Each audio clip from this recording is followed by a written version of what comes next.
Standard 5th subject Hindi lesson number 16 need का निर्माण का हमें आज अभ्यास करना है। तो इस कहानी मतलब इस कविता है वो हरिवंश राय बच्चन ने लिखी है। तो पहले हरिवंश राय बच्चन का हम परिचय ले लेते हैं। हरिवंश राय बच्चन का जन्म 27 नवंबर 1907 में हुआ था। एक कवि और लेखक थे। हरिवंश राय बच्चन है वो कवि थे और लेखक भी थे। ये उत्तर छायावाद काल के प्रमुख कवि है। ये छायावाद काल है उसका मुख्य कवि है। प्रमुख यानी मुख्य कवि है। इनकी सबसे प्रसिद्ध कृति मधुशाला है। इन्हें पद्म भूषण पुरस्कार से भी सम्मानित किया गया था। इनकी मृत्यु 18 जनवरी 2003 में हुई। अब पहले हम कविता पढ़ लेते हैं, उसके बाद उसका भावार्थ समझेंगे। नीड का निर्माण फिर नेह का आह्वान फिर वह उठी आंधी में नभ में छा गया सहसा अंधेरा। धूली धूसर बादलों ने भूमि को इस भांति घेरा। रात सा दिन हो गया फिर रात आई और काली।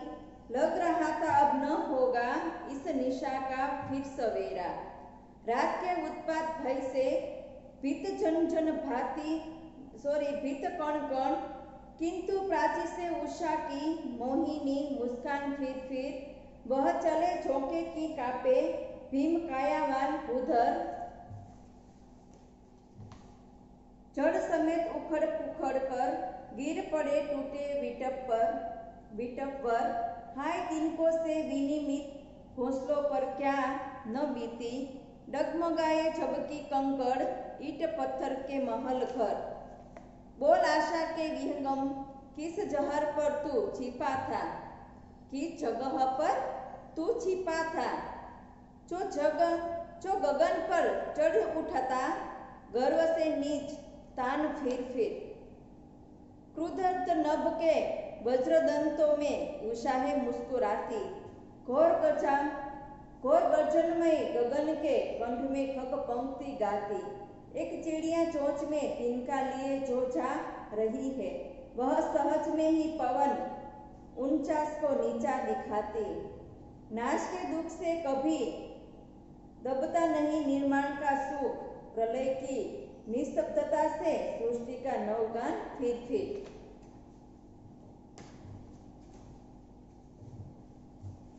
तो शब्दार्थ देख लेते। नीड यानी कि घोंसला, निशा यानी कि रात, भीत मतलब डरा हुआ, कायावान मतलब शरीर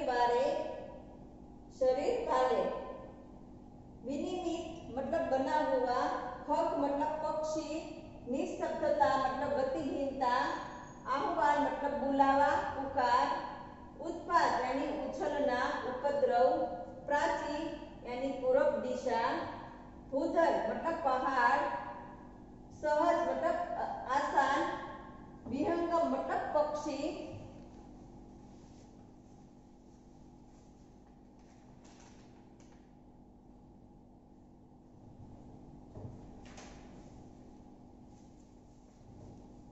अब हम पहले भावार्थ समझते हैं। नीड का निर्माण फिर नेह का आह्वान फिर वह उठी आंधी में नभ में छा गया सहसा अंधेरा। धूली फूदर बादलों ने भूमि को इस भांति घेरा।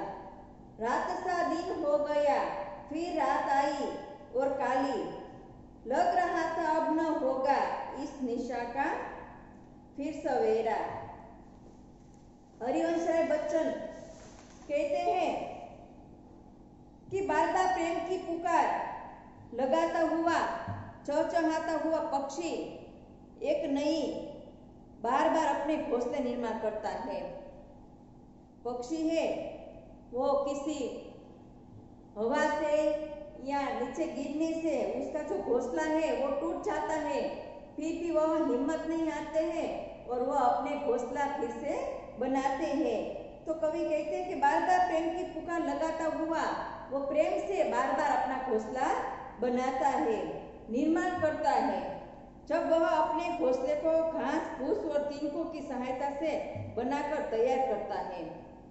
पक्षी है उसने एक बार तो अपना घोंसला बना दिया, फिर कहीं तूफान आए, पवन से, हवा से, यानी कि कोई कारणसर वो घोंसला नीचे गिर जाता है, टूट जाता है, तो वो फिर से बार बार प्रेम से अपना घोंसला बनाते हैं और घास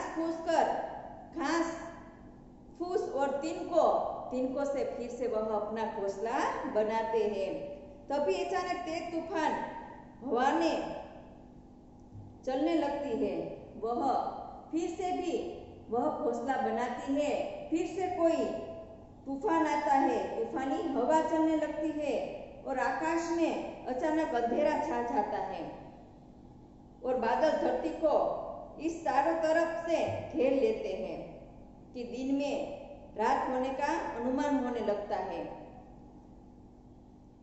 चिड़िया है, पक्षी, वो अपना घोंसला बार बार बनाती है, फिर भी कोई तेज हवा आती है, तूफानी हवा से उसका घोंसला टूट जाता है, तो वह फिर से अपना घोंसला बनाती है और बादल धरती को इस चारों तरफ से घेर लेते हैं कि दिन में रात होने का अनुमान लगता है। जैसे बादल आते हैं, मतलब बारिश की जो सीजन होती है, बारिश आने वाली होती है, तब जो सारा दिन है वो भी रात जैसा हो जाता है, अंधेरा हो जाता है, तो तब हमें दिन भी रात का अनुमान जैसा लगता है। दिन होते हैं फिर भी हमें ऐसा लगता है अंधेरा छा जाता है, इसलिए हमें ऐसा लगता है कि जैसे रात हो गई हो।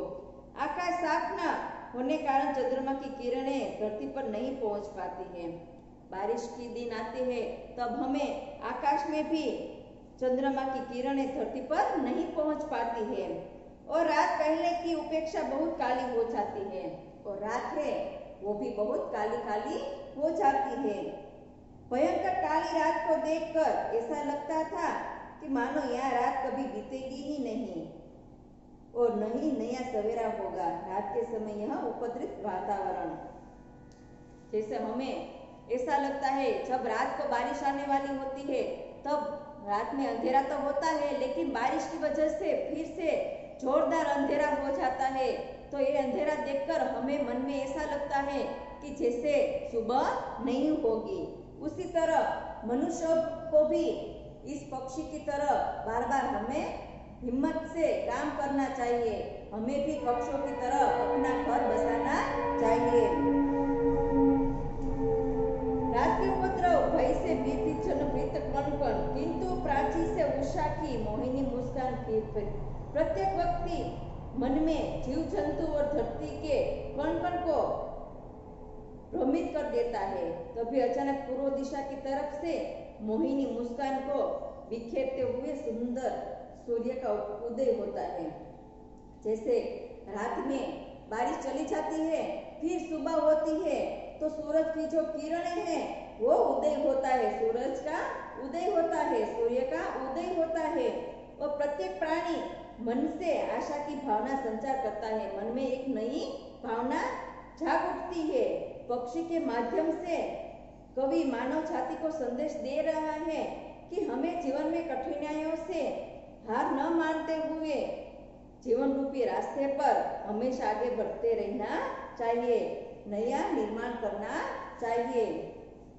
तो 1 2 3 4 5 मतलब नीड का निर्माण फिर नेह का आह्वान फिर वह उठी आंधी की नभ में छा गया सहसा अंधेरा, धूली धूतर बादलों ने भूमि को इस भांति घेरा, रात सा हो गया फिर रात आई और काली, लग रहा था अब न होगा इस निशा का फिर सवेरा।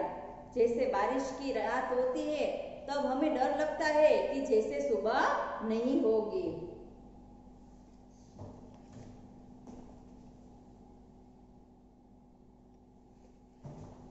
तो हमें पक्षियों की तरह भी हिम्मत नहीं हारनी चाहिए और पक्षियों की तरह हमें भी अपना घर बार बार बसाना चाहिए। हर एक घर में छोटी मोटी मुश्किलें, छोटा बड़ा कोई झगड़ा होता रहता है, लेकिन हमें परिवार को बिखर देना नहीं चाहिए, हमें मेहनत से पूरे परिवार को एक करना चाहिए। जैसे पक्षी है वो अपने बार बार प्रयत्नों के कारण वह अपना घोंसला बनाते हैं, उसी तरह हमें भी प्रयत्न करके अपना परिवार को एक करके रखना चाहिए।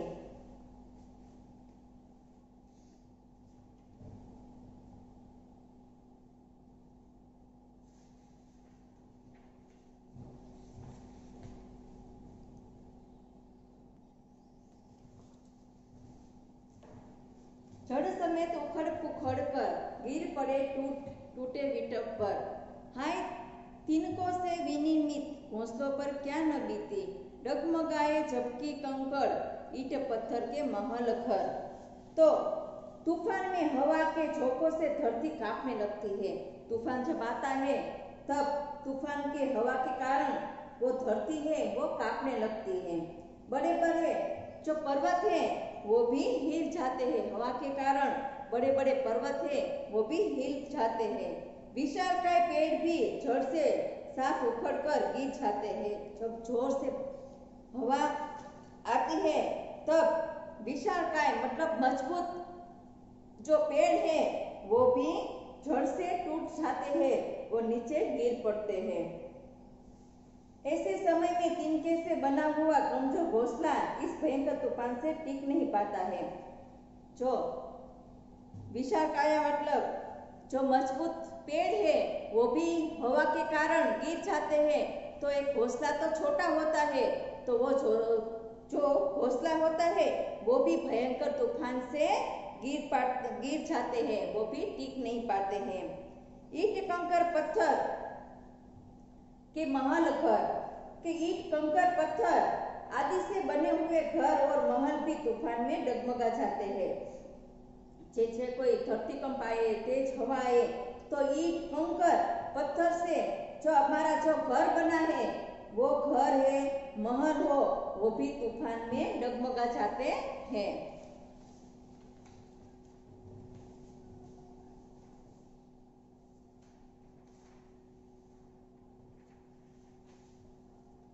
बोल आशा के विहंगम किस जगह तू छिपा था, जो गगन पर चढ़ उठता गर्व से निज तान फिर। क्रुदन नभ के वज्रदंतों में उषाहे मुस्कुराती, घोर गर्जनामय गगन के कंठ में खग पंक्ति गाती।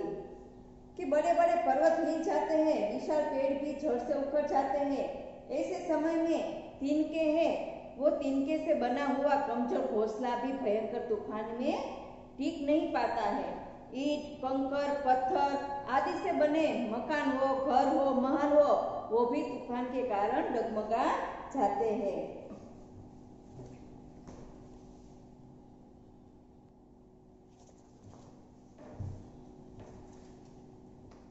क्रुदत नभ के वज्रदंतों में उषाहे मुस्कुराती, घोर गर्जना में गगन के कंठ में खग पंक्ति गाती। कवि कहते हैं कि क्रोधित आकाश में कठोर दांतों आंधी तूफान के बीच से सुबह मुस्कुराती है। कवि कहते हैं कि क्रोधित मतलब क्रोध से आकाश है वो कठोर दांतों से आंधी तूफान के बीच से सुबह मुस्कुराती है, सुबह फिर आ जाती है। जिस समय बादलों के गरजने से जो गगन पर चढ़ उठता गर्व से भी निज तान फिर। घोर गर्जनमय गगन के कंठ में खग पंक्ति गाती। कि जिस समय बादलों के गरजने से भय लगता है उस समय चिड़ियों की कतार एक साथ चहचहाती है। जब बादल गरजते हैं तब चिड़िया है वो डर जाती है, तो उसी समय सब चिड़िया है वो एक साथ चहचहाती है। यह निराशा में आशा की किरण की तरह होता है। ये चिड़िया है वो गर्जना के कारण बहुत डर जाती है और एक साथ वह चहचहाती है। मतलब हमें भी अपने परिवार के साथ रहते हुए किसी का डर नहीं होता है। हमें अपने जो परिवार में साथ रहे तो हमारे हर परिवार के लोग अपने साथ में हर मुश्किल में अपना साथ देते हैं। उसी तरह जब बारिश आती है, बादल गरजने लगते हैं, तब चिड़िया है वो डर जाती है, तो सब चिड़िया है वो एक साथ चहचहाती है। उसी तरह हमें भी कोई मुश्किल में होता है तो हमारा परिवार के साथ हमें खड़ा रहना चाहिए। हमारे परिवार को अपने जो दुख है उसमें से बाहर निकालना चाहिए और हमें साथ सहकार देना चाहिए।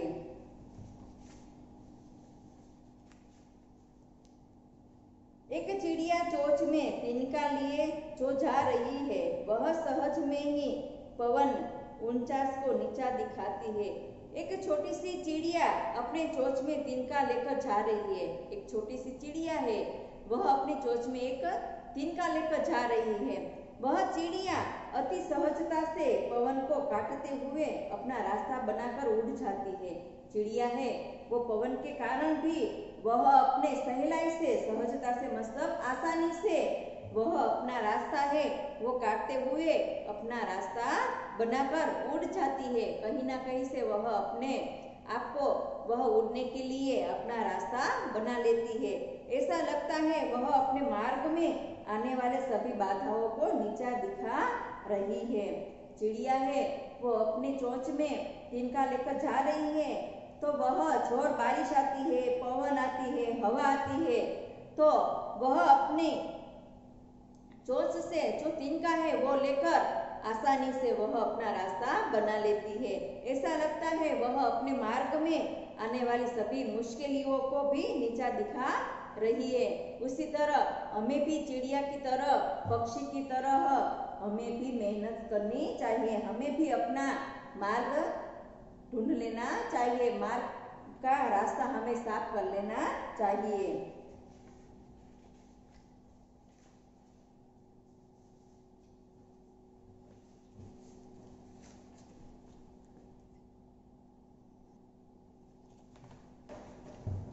नाश के दुख से भी दबता नहीं निर्माण का सुख, प्रलय की निस्तब्धता से सृष्टि का नवगान फिर विनाश से दुख होता है किंतु निर्माण का सुख उसे कभी दबा नहीं सकता।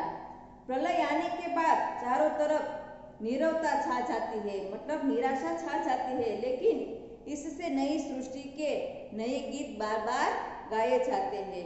कवि कहते हैं कि इसी प्रकार नीड़ का निर्माण बार बार होते रहना चाहिए और स्नेह का आह्वान भी बार बार होना चाहिए। और कवि ये भी कहते हैं कि आशा रूपी पक्षी को हमें देखना चाहिए कि ये अपने एक एक तिनके से किस तरह अपना जो पक्षी है वो अपना मेहनत से वह आगे बढ़ती है, तो उसी तरह हमें भी मेहनत करके आगे बढ़ना चाहिए। और इतने तूफान के बाद भी तू इस आसमान में गर्व से छाती है फुलाए फिर से उड़ रहा है, नई आशा का संचार कर रहा है। फिर कवि से ये भी कहते हैं कि नीड़ का निर्माण करने के लिए हमें भी मेहनत और स्नेह की भावना जागरूक करनी पड़ती है। तो पक्षी की तरह हमें भी अपना रास्ता निकाल लेना चाहिए। हमें भी कोई ना कोई समस्या कोई आ जाती है, मुश्किल आ जाती है, तो हमें उसका पार करना चाहिए और हमें सारे परिवार को एक कर रखना चाहिए। तो कवि इस पक्षी के माध्यम से हमें यह संदेश देना चाहते हैं कि हमें भी पक्षियों की तरह अपने आप से सभी लोगों के साथ आपस में प्रेम बांटते रहना चाहिए। किसी को मुश्किल में देखकर हमें उसको साथ रहना चाहिए और हमें भी मेहनत करनी चाहिए और हमें अपना रास्ता साफ करना चाहिए। शब्दार्थ नीड़ यानी कि हौसला, निशा यानी कि रात, हित यानी डरा हुआ, कायावान यानी शरीर वाले, विनिर्मित मतलब बना हुआ, खग मतलब पक्षी, निस्तब्धता गतिहीनता, आह्वान मतलब बुलावा पुकार, उत्पात मतलब उछलना उपद्रव, प्राची मतलब पूर्व दिशा, उधर मतलब पहाड़, विहंगम मतलब पक्षी, सहज मतलब आसान।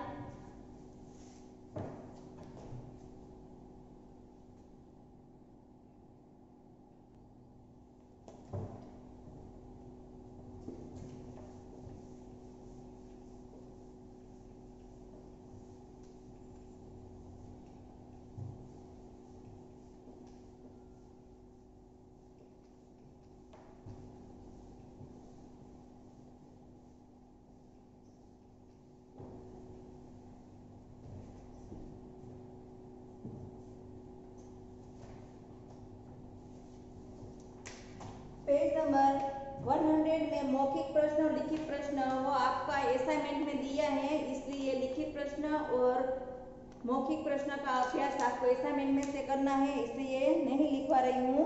और पेज नंबर 101 में क्वेश्चन नंबर 3,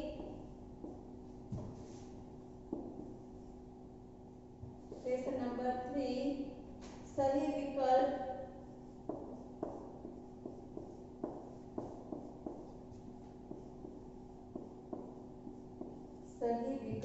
पर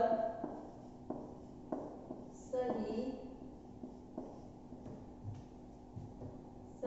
का चिन्ह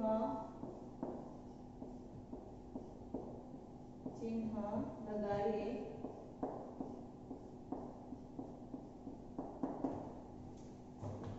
फर्स्ट नंबर है नीड का अर्थ है, नीड का अर्थ है आंसर, मैं यहाँ आंसर लिख रही हूँ घोंसला। नीड का मतलब है घोंसला, तो घोंसला है वहां पर राइट करना है।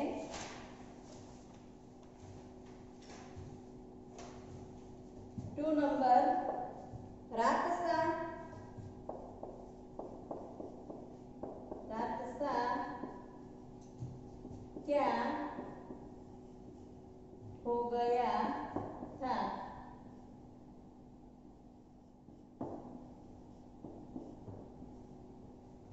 तो आंसर है दिन, तो दिन है वहां राइट करना है।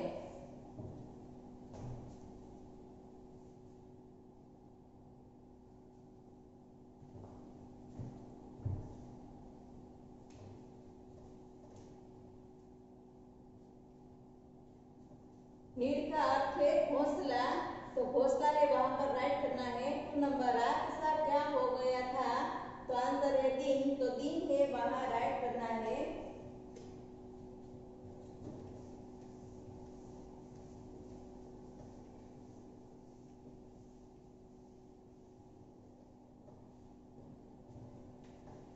थ्री नंबर नभ के वज्रदंतों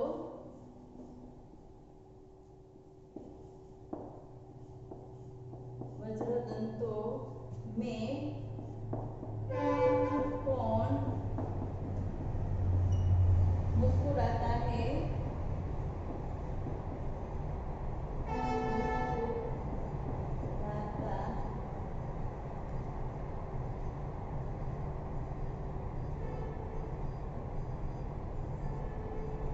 मुस्कुराता है।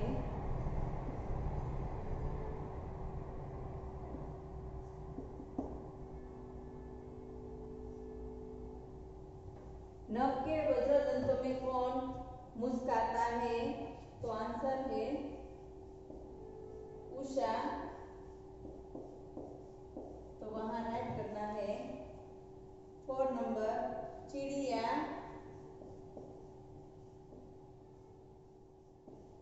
किसको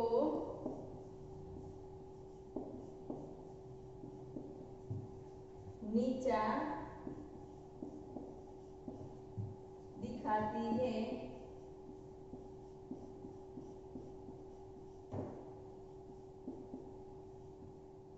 आंसर है पवन।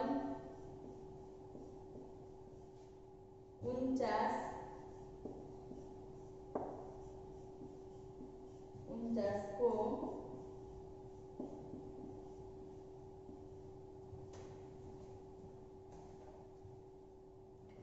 नभ के वज्रदंतों में कौन मुस्कुराता है, तो उषा।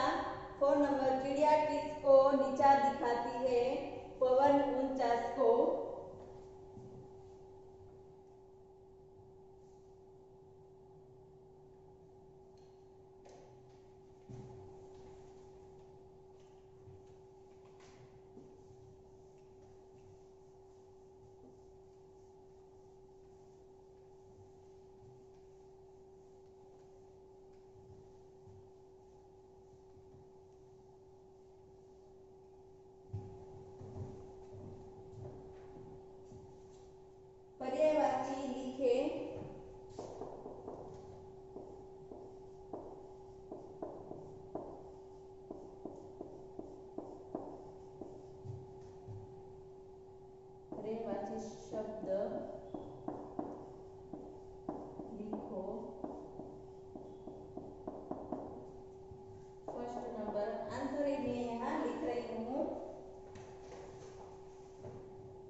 आंसर नंबर 1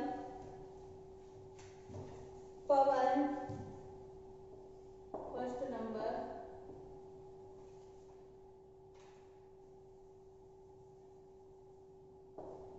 पवन,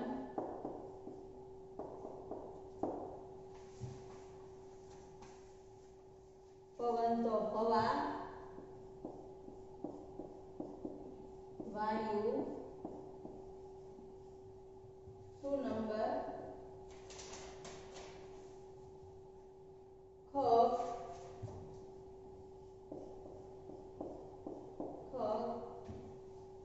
विहग,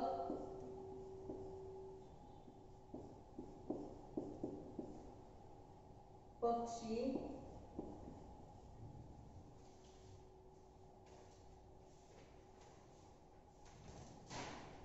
विहंगम,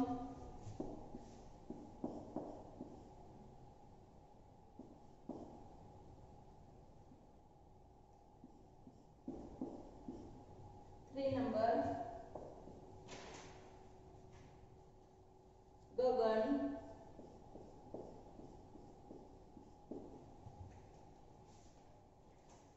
गगन तो आकाश,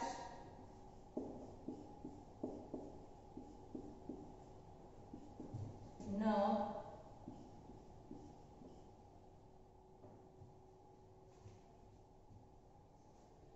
4 नंबर रात,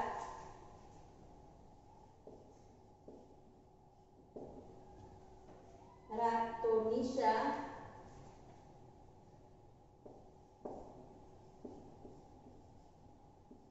निशा, रजनी,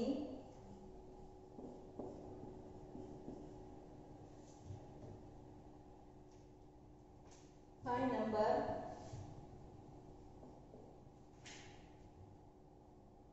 गर्व,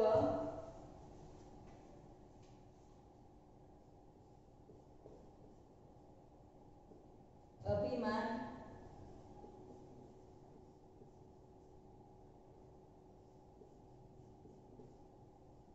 अभिमान, अहम, अहम, घमंड,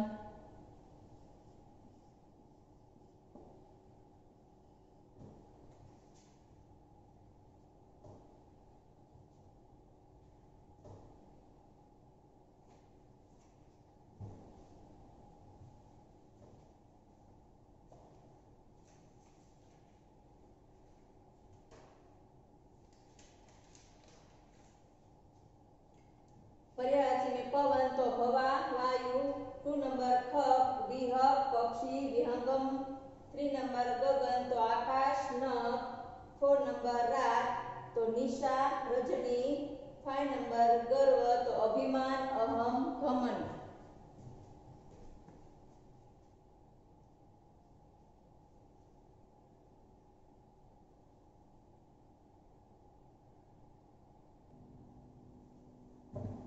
नए शब्द का प्रयोग करते हुए वाक्यों को पुनः लिखने हैं। तो फर्स्ट नंबर आंसर भी लिखा है।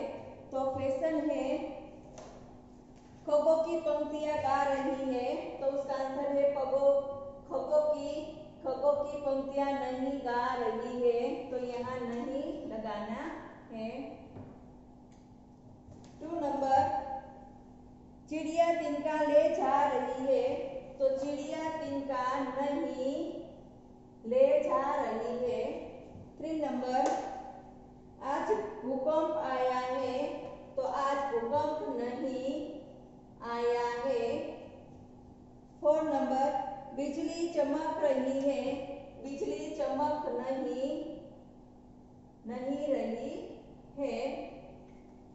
5 नंबर बारिश हो रही है, बारिश नहीं हो रही है, तो यहाँ उचित स्थान पर हमें नहीं शब्द लिखकर वाक्य फिर से बनाने हैं।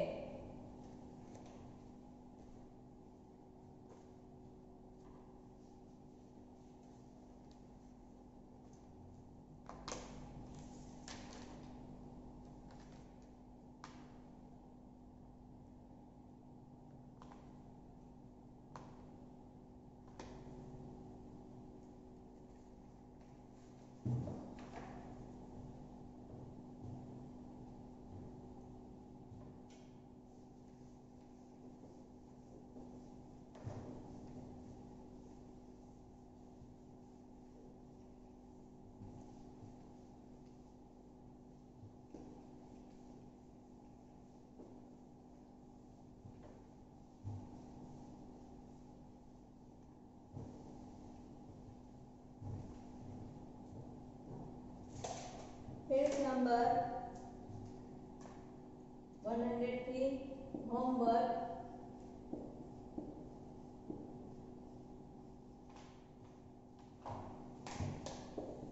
नीचे दिए गए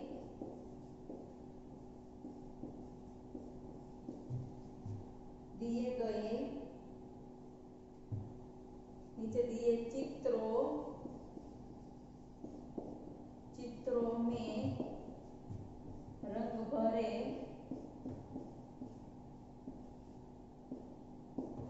तो यहाँ पेज नंबर 103 में चित्र दिया गया है, वो चित्र में आपको रंग भरने हैं। और हमारा ये जो सिलेबस है वो यहाँ कंप्लीट हो चुका है। अब हम नेक्स्ट पीरियड में रिवीजन करेंगे। बाय।